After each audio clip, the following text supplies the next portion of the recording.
உங்க மரத்துல உள்ள தென்னை ஓலைய எப்படி இந்த மாதிரி ரொம்ப ஈஸியா பின்றதுன்னு பாத்துறலாம். இப்ப வீடியோக்காக ஒரு தென்னை ஓலைய வெட்டிடலாம். இப்ப தென்னை ஓலையோட அடிப்பகுதியில பாத்தீங்கன்னா சின்ன சின்ன ஓலையா இருக்கு. அதனால கொஞ்சம் மேல தள்ளி பெரிய ஓலை ஸ்டார்ட் ஆகுற இடத்துல கட் பண்ணிடலாம். அடுத்ததா ஓலைய இந்த மாதிரி ரெண்டா கிழிச்சிடலாம்.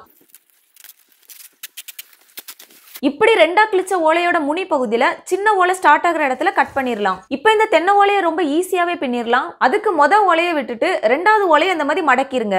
அடுத்ததா மடிச்ச ஓலையை இந்த மாதிரி விரிச்சிருங்க. விரிச்ச அந்த ஓலையை ஃபர்ஸ்ட் விட்டு அந்த ஓலைக்கு அடியிலோடி விட்டுருங்க.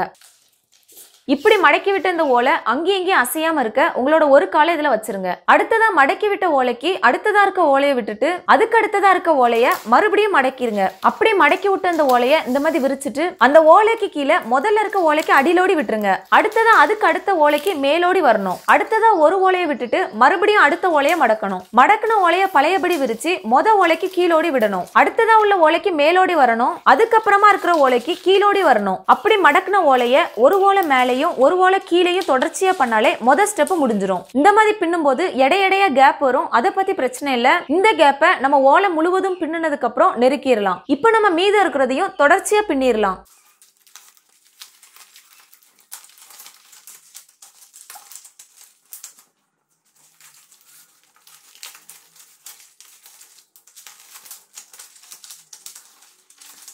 இந்த மாதிரி ஓரளவுக்கு பின்னி அனுபவம் கிடைச்சதும் வேகமா பின்ன ஒரு ட்ரிக் இருக்கு. அது என்னன்னா வழக்கம் போல ஒரு ஓலை விட்டு ஒரு ஓலை மடக்கி விரிச்சிருங்க. அடுத்ததா ஒவ்வொரு ஓலையா மேலையும் கீழையும் விடாம மொத்தமா ஒரு ஓலை விட்டு ஒரு ஓலை இந்த மாதிரி கையில எடுத்துருங்க. அடுத்ததா நம்ம மடக்கின ஓலைய டைரக்டாவே இந்த மாதிரி வச்சு பின்னிடலாம். இப்போ ஒரு ஓலையை விட்டு அடுத்த ஓலையும் அதே மாதிரி மடக்கி பின்ற பாருங்க.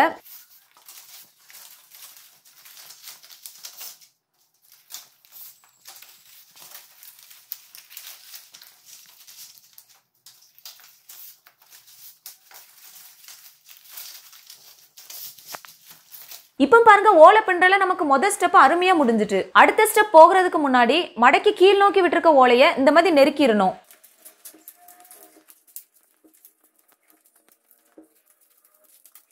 இப்ப கீழ் நோக்கி போற ஓலைய கேப் விடாம நெருக்கிட்டோம். அதே மாதிரி மேல் நோக்கி போற ஓலையிலையும் கேப் இருந்தா இப்ப நம்ம பண்ற மாதிரி நெருக்கிருங்க.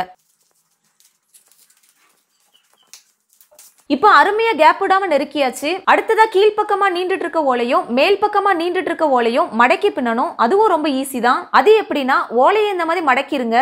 அடுத்ததா மொத ஓலைக்கு கீழ்பக்கமாவும் ரெண்டாவது ஓலைக்கு மேல் பக்கமாவும் மூணாவது ஓலைக்கு கீழ்பக்கமாவும் இப்படி மாத்தி மாத்தி பின்னிடலாம். அதே மாதிரி அடுத்த ஓலையும் மடக்கி கீழையும் மேலையும் மாத்தி மாத்தி பின்னிடலாம்.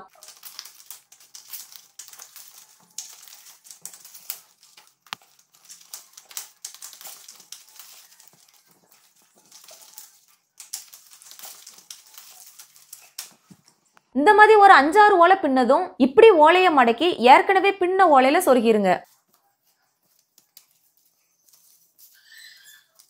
இந்த மாதிரி இன்னும் ஒரு ஓலைய மடக்கி சொருகிருங்க. இது எதுக்கு நம்ம இப்படி மடக்கி சொருகிறோம்னா நம்ம பின்னின ஓலை மறுபடியும் வெளியே வராம இருக்க. இப்ப மேல் பக்கம் பண்ண மாதிரி கீழ் பக்கமும் மடக்கி பின்னிடலாம்.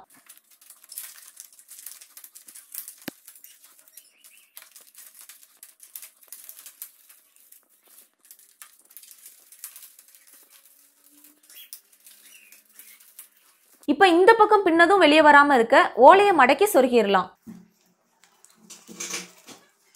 இப்ப பாருங்க கொஞ்ச நேரத்திலே ரொம்ப ஈஸியாவே ஓலையை பின்னியாச்சு. அதே மாதிரி குட்டி தூக்கம் போடணும்னு இதுல படுத்தீங்கன்னா பெரிய தூக்கமே வரும். அந்த அளவுக்கு இந்த ஓலை குளிர்ச்சியாவே இருக்கும். சிலருக்கு பாத்தீங்கன்னா பச்சை ஓலை பின்றது நல்லதல்ல அப்படின்னு ஒரு விதமான நம்பிக்கை இருக்கும். அவங்க இந்த மாதிரி பச்சை ஓலையை காய வச்சு பின்னுங்க அல்லது காஞ்ச ஓலையில பின்னுங்க. ஆனா காஞ்ச ஓலையில பின்னதுக்கு முன்னாடி ஓலையை நல்ல தண்ணியால நனைச்சு 15 இருந்து 30 நிமிஷத்துக்கு அப்புறமா பின்னுங்க. அப்படி காஞ்ச ஓலையை தண்ணியால நனைச்சு பின்னலன்னா ஓலையை மடக்கும் போதோ அல்லது ஓலையில மிதிக்கும் போதோ காஞ்ச ஓலை நொறு நொறுன்னு பிஞ்சிரும்.